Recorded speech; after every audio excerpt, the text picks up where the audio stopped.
Jim Kwik, Limitless. Upgrade your brain, learn anything faster, and unlock your exceptional life. When he was a child, the author Jim Kwik suffered a traumatic brain injury. It left him with a learning disability, which meant that, at school, he had to work a lot harder than all the other kids. On top of that, he was also frequently bullied. Even a teacher once labeled him the boy with the broken brain. For years, the author assumed that because of his injury, he had to put a lot of hard work into learning. But in college, Kwik realized that there was a different way. He didn't need to work harder. He needed to learn better. The tips he uncovered allowed him to increase his focus, improve his memory, and start to absorb information faster than ever before. Just like the author, you too may be harboring untrue beliefs about yourself. Is digital technology good or bad?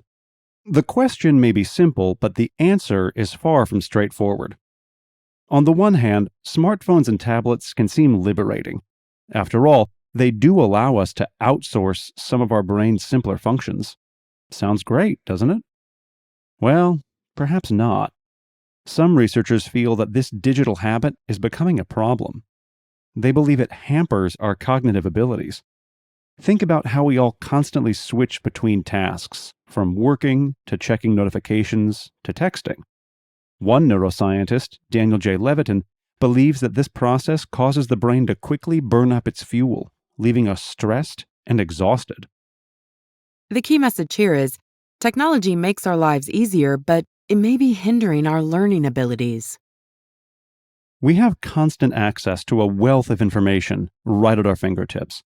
It's no surprise, then, that studies indicate that the average person consumes 3 times more information today than in the 1960s. But pummeling ourselves with all this information isn't necessarily a good thing. That's because being able to look up facts whenever you need them causes your memory to atrophy. It withers away like an underused muscle. On the other hand, forcing yourself to recall information actually creates and strengthens memories. Overusing technology may also reduce your capacity to think critically. After all, there's no shortage of opinion on the internet. Some would say that it's a good thing. It allows us to see issues from lots of different perspectives. But the truth is that most of us don't actually go looking for varied perspectives. Instead, we identify a few sources we already agree with and use them to reinforce our beliefs, thus essentially accepting other people's ready-made opinions. This means that our capacity for deduction and problem-solving begins to weaken, and we lose the ability to think critically. So it's more important than ever to keep your brain in tip-top shape. How do you do this? Jim Kwik offers a few suggestions. One simple tip, especially pertinent for the digital age, is to spend 30 minutes each day with all your devices turned off. You can use this time to relax, be creative, and just let your mind wander. But what if you do spend too much time with your devices? Will it change you and your brain forever? Well, maybe not. Our brains are resilient and adaptable. How many times have you thought, I'm too dumb to learn a second language, I have a terrible memory, or I'm just not good at this subject? When we spend too much time comparing ourselves with our peers, we often fall into the trap of thinking that we're somehow not as good as they are. But this can prevent us from reaching our full potential. You may not be pleased with your achievements today, but that certainly doesn't mean that you won't shine tomorrow. Your brain is, as scientists put it, highly neuroplastic. It simply means that throughout your life, it changes. A lot. The key message here is each of us has the power to change our brain. Lots of people think that our brains reach their full capacity sometime around adolescence. After that, it is, allegedly, all downhill. Well, fortunately, there's lots of evidence to the contrary. Let's look at London cab drivers. To get a license, they have to do a lot of learning, and they also have to pass an extremely difficult exam. A prospective London cabbie spends 3 to 4 years memorizing each of the 25,000 streets in just one 10-kilometer area of London. all this learning has a profound effect on their brains. Researchers compared London cabbies with ordinary people and found that drivers actually had more gray matter in their memory centers. The process of learning thousands of streets seems to force their brains to create new neural pathways. It changes the structure of their brains and even makes them bigger. What does it mean for us? Well, the good news is that we can all do exactly the same thing. But first, we need to purge our minds of what the author calls lies. L-I-Es. This is an abbreviation that stands for Limited Ideas Entertained. One of the biggest lies we're told is that our IQ is fixed for life. It's not at all as simple as that. Yes, your IQ test scores do tend to remain stable over time, but IQ doesn't measure your ability to learn, nor does it show your actual intelligence level, which can change and grow over time. This lie, this idea of a fixed IQ, is both limiting and negative. Everyone has the potential to be a genius. We just often choose not to believe it. So perhaps it's time to start divesting yourself of these lies and start thinking positively. Each day, each of us thinks tens of thousands of thoughts. A lot of them are questions, and many are repeating. From among these, we all have so-called dominant questions, which come up more often than others. For instance, the author was once invited to spend some time with the actor Will Smith on a film set in Toronto. The cast and crew were working outside in the dead of winter, overnight, from 6 p.m. to 6 a.m. During a break, Smith and the author figured out that one of the actor's dominant questions was, "How do I make this experience more magical?" Smith repeatedly acted on his dominant question. Rather than taking time to rest, he used his downtime to bring everyone hot chocolate and to crack jokes, and that created a more positive experience for everyone. The key message here is free your mind of negative thoughts and replace them with positive ones. So, what do you think your current dominant questions are? Are they helpful to you? Unfortunately, for many of us, they can be negative or disempowering. Things like, how can I get people to like me? Or, how can I become invisible?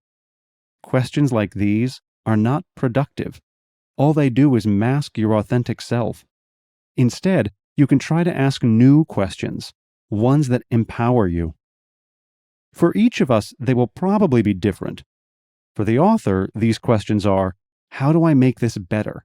And how does my mind work so I can work my mind? These dominant questions are positive, and they can do a very important job. They can shift your mindset to a positive, limitless one. This new mindset can actually be beneficial to your health. For instance, studies show that positive people are 13% less likely to experience heart attacks or depression. So, next time you find yourself using phrases like, I can't, I'm not, or I don't, flip that around. Instead, tell yourself, I haven't always been good at this, but that doesn't mean I can't be great at it now. Recall times when you actually did succeed, even if only in part. These are all great ways to start beating your inner self-critic. You might even give it a ridiculous persona, complete with kooky physical features and a silly name. Mock it whenever it tries to bring you down, and get good at telling the difference between that self-critic and the real you. Learn to be positive, and this will open up your mind to the joy of life and all the possibilities it offers. The words passion and purpose are often used interchangeably. We use them to talk about something that ignites a fire in us, something we love doing more than anything else. But in fact, passion and purpose are entirely different. Passion is something internal. It lies in your inner core. It's buried beneath other people's expectations or assumptions about you. Purpose, on the other hand, is aimed at what's around you. It's something you can share or contribute to the world. For example, you might have a passion for basket weaving, but perhaps your purpose is to teach basket weaving to others. This may all sound complicated, but if you want to achieve a limitless motivation and energy, it's essential to identify your passion and then use it to find your purpose. The key message here is motivate yourself to change your behavior by defining yourself and your purpose. Let's look at an example. Imagine a healthy 70-year-old. Every morning, he gets up at 5 a.m. to go to the gym. Why? Is he passionate about early mornings or lifting weights? No, he does it because he feels there's a purpose to it. And that purpose is to keep up with his grandchildren. What does it mean for you? Well, think about how often you find yourself struggling for motivation to complete tasks. Maybe you need to think about why you want to complete those tasks in the first place. If the answer is tied to your purpose, you'll be more motivated to act. And there's another trick to becoming motivated. Think about who you are and what defines you. Answers to these questions can be great drivers of behavioral change. The author gives the example of a study conducted at Stanford University. Psychologists divided participants into two groups.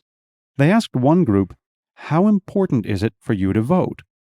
The question put to the other group was subtly different. How important is it for you to be a voter? Those who were asked about being a voter turned out to be 13% more likely to take part in elections. What does this tell us?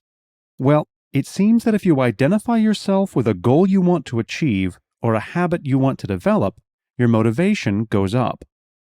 That answer may be encouraging, but it's incomplete. If your motivation is missing, there could be other reasons for that. So, you have a strong purpose, and you also have the drive to act. But there's still something that can hold you back. That barrier? It can simply be a lack of energy caused by eating the wrong type of food or by not getting enough sleep. Sleep deprivation is tied to a long list of physical and mental issues. This list includes depression, irritability, heart disease, and even Alzheimer's.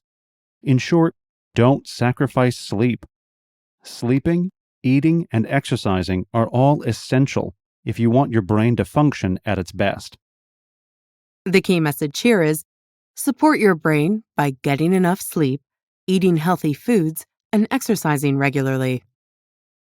At first sight, sleep and exercise don't seem to have much in common, but they are, in fact, closely connected. Regular exercise can actually help you sleep better.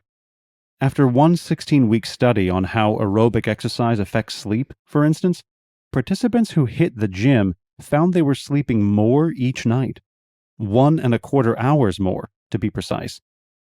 The fact that exercise is important is perhaps old news. So, why don't we act on it? Well, we all have endless excuses. Pumping weights is boring. We don't have the time. Gym memberships are expensive. The truth is, though, that the benefits of exercise far outweigh all of these concerns. And these benefits are not just limited to building muscle or losing weight. They affect your brain, too. Regular aerobic exercise can boost the size of your hippocampus, your brain's memory and learning hub. So, your brain needs enough sleep and good exercise. What else? Well, there's another key requirement: high-quality food. According to neuroscientist and nutritionist Dr. Lisa Mosconi, there are 45 distinct sources of brain nutrients. The top 10 are avocados, blueberries, broccoli, dark chocolate, eggs, leafy greens, salmon, turmeric, walnuts, and water. Sleep, exercise, and good food. How do you make sure that getting enough of them becomes a habit? You need to work on it. Building a habit can take anywhere from 18 to 254 days. But however long it takes, you can do it. Start with making just one small change at a time, and slowly but surely, the new habit will become an integral part of your life. Remember the last time you were so focused on an activity that you lost all track of time? You were probably in a state of what psychologists call flow.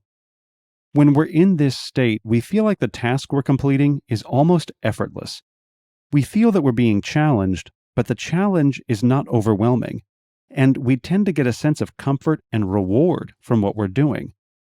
Perhaps the best part of flow is that it dramatically increases our productivity, sometimes by as much as 500%. The key message here is increase your productivity by getting into a state of flow and using the power of small steps. How do you get into flow? It all starts by eliminating distractions. You can't possibly kickstart flow if you're checking social media every few minutes. Actually, research suggests that after an interruption, it can take up to 20 minutes to reconnect with a task. So, you need to ensure that you have enough time to complete the task. Plan for at least 90 minutes, though 2 hours is ideal. And don't give in to the temptation to multitask. Scientists have found that multitasking actually makes you less productive. Being in flow often feels great, but unfortunately, there are some tasks which can't really be done in this state. More often than not, they're either difficult or simply not enjoyable. So, how would you approach them? Well, you can use a different technique: baby steps. Difficult or tedious tasks can make us procrastinate. But procrastination takes a huge psychological toll. An uncompleted task creates tension in your brain. Simply put, you can't stop thinking about it until the job is done. And there's more. Procrastination often makes us feel guilt and shame. Guess what people do to avoid these feelings? They procrastinate even more.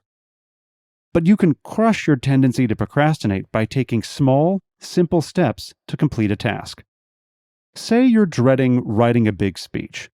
Well, you could tell yourself that you don't need to pen the whole thing at once.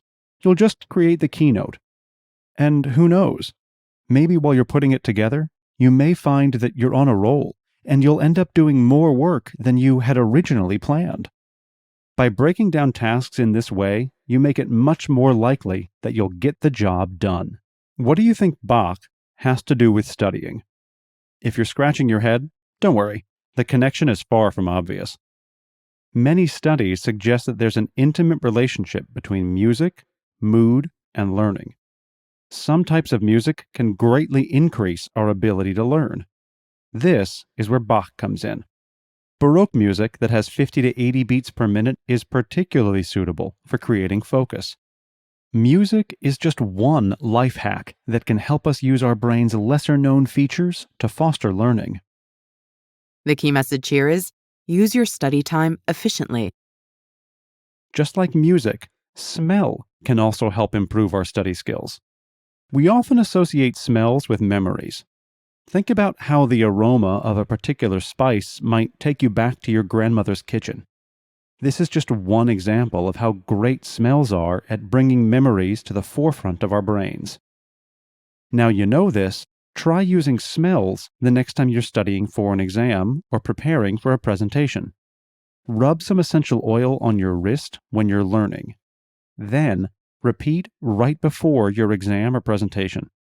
You may find that the smell helps you rekindle your memory.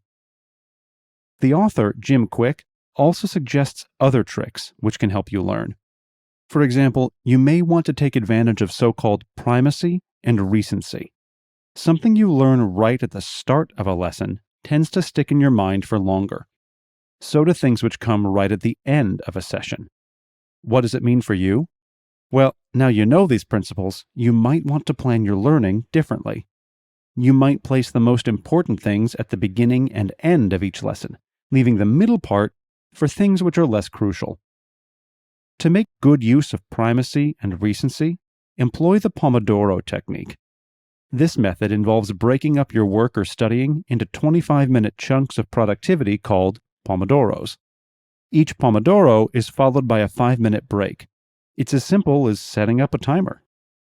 Pomodoros can work even better if you combine them with another technique, something known as active recall. It involves reviewing some material and then immediately checking to ensure that it has sunk in. To do this, simply close your book or pause the video you're learning from and write down everything you've learned so far. So, you've got to the end of the lesson. Are you now finished? Well, not quite. There's another trick in the book. spaced repetition. It's all about reviewing your material at regular intervals. Perhaps you could do some studying in the morning before breakfast and then again in the evening before dinner. This will help the information really stick. Next, let's look at what else you can do to remember the new things you've learned even better. Concentration is like a muscle. The more you exercise it, the stronger it gets. Here's one way to pump it up. Picture the object of your focus as a glowing ball of light. If you're having a conversation, for instance, that conversation is the glowing ball. When your attention starts to drift, refocus on the bright light. Pretend nothing else exists. This is what's known as a visualization technique, and tricks like this help increase your concentration skills. They also work really well when you need to memorize things. The key message here is visualization techniques can help increase your memory and concentration. Many people think that they either have a good memory or a bad memory. But instead, you may want to think that you have a trained memory or perhaps an untrained one. So, how do you train your memory? The best approach is to learn to associate words, numbers, or indeed anything else you have to memorize with visual imagery. So, how does it work? Let's look at an example. Consider these words: fire hydrant, balloon, battery, barrel, board, and diamond. If you were asked to memorize this word list, you might do so by repeating the words over and over again. But this method is ineffective. Before too long, you'll probably forget all you learned. Instead, try creating a crazy story about the words. You might picture a fire hydrant that's being carried up into the air by balloons. But the balloons are being popped by batteries, and those batteries sit inside huge barrels. The whole contraption, batteries inside of barrels aimed at balloons, is launched into the air by a big board, like a seesaw. And finally, that board is propped up by a huge diamond. See how much better the words are now cemented in your mind? A similar trick can help you prepare for presentations. It's called the loci method. To use it, first identify the 10 key points you want to talk about. Next, imagine a place or a room you know well and consider a path through it. Now, assign each of your talking points to a different object or place in the room. Your bedroom lamp, for instance, might represent your keynote. Finally, practice your presentation using the walkthrough of your locations, or loci, as a guide. With a well-trained memory, you'll be well on your way to learning a new language, giving great presentations, or simply becoming a well-versed expert. Let's face it, reading isn't everyone's favorite pastime. To many people, the task seems difficult, boring, time-consuming. For those people, a long day at work is best finished in front of the television or with a video game. But studies show that there is a relationship between reading ability and success in life. The better you are at reading, the more likely you are to get higher-paying jobs, the greater your opportunities to succeed. And here's something else. Reading gives your brain a vigorous workout. It activates many different mental functions at once. It improves memory and increases concentration. If you've given up reading, you've essentially given up learning. The key message here is reading is fundamental to learning, and you can get better at it. How fast do you think you can read? For most people, it's about 200 words per minute.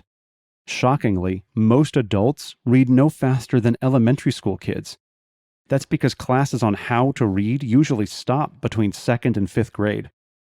Why are some people slow readers? The answer often lies in what's known as subvocalization.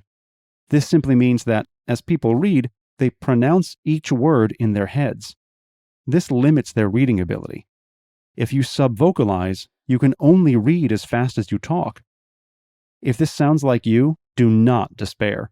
Your mind is capable of going much faster. To reduce subvocalization, try counting out loud as you read. Just keep saying 1, 2, 3, and so on as you go down the page. Counting while reading is difficult, but it will train your brain to subvocalize less. You'll begin to see the words rather than saying them. When you learn this skill, reading will feel more like you're watching a movie than hearing a speech. Another great way to reduce subvocalization and read more visually is to use a pacer. There's nothing difficult about it. You can start by simply sliding your finger down the page as you read. This technique is effective because our eyes are hardwired to track moving objects. Using a visual pacer can increase your reading speed anywhere from 25 to 100%. Of course, none of these techniques will help unless you really commit time to reading. So, schedule at least 30 minutes of reading each day.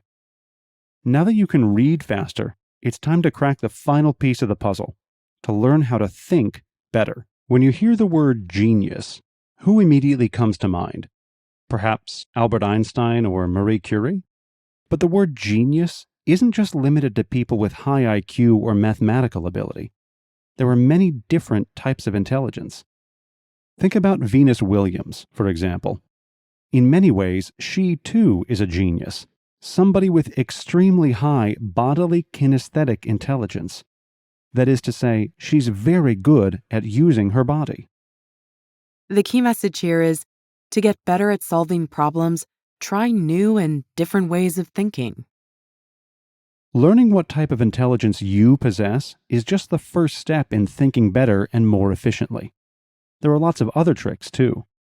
For example, you can try thinking differently, to approach problems in a manner that's entirely new for you, to break your thinking patterns.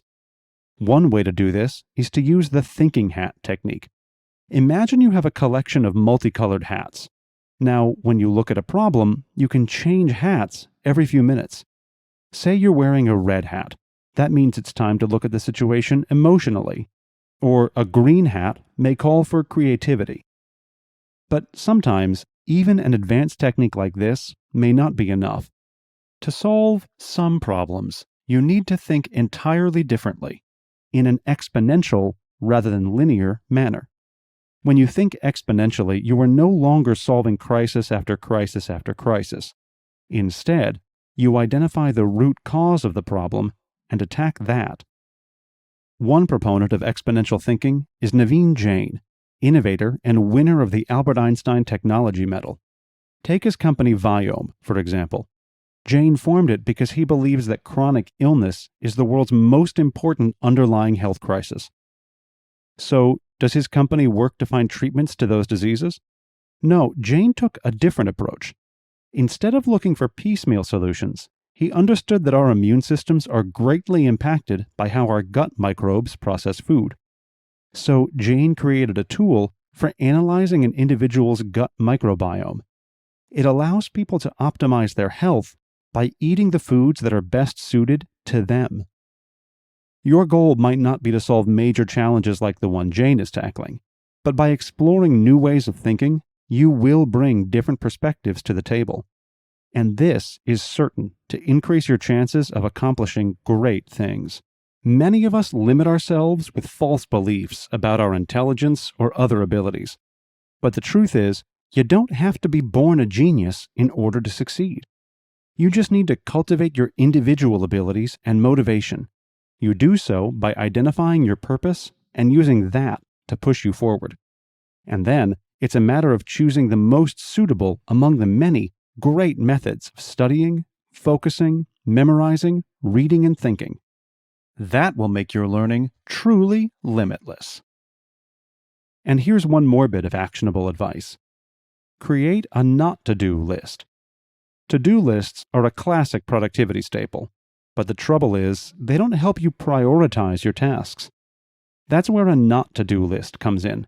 To make one, first identify all the tasks that you can't do because of outside circumstances. Then, write down tasks you might consider busy work. Next, add all the things you might delegate to other people or tasks for which you already have a system in place. And now you have a list of everything you shouldn't try to get done today.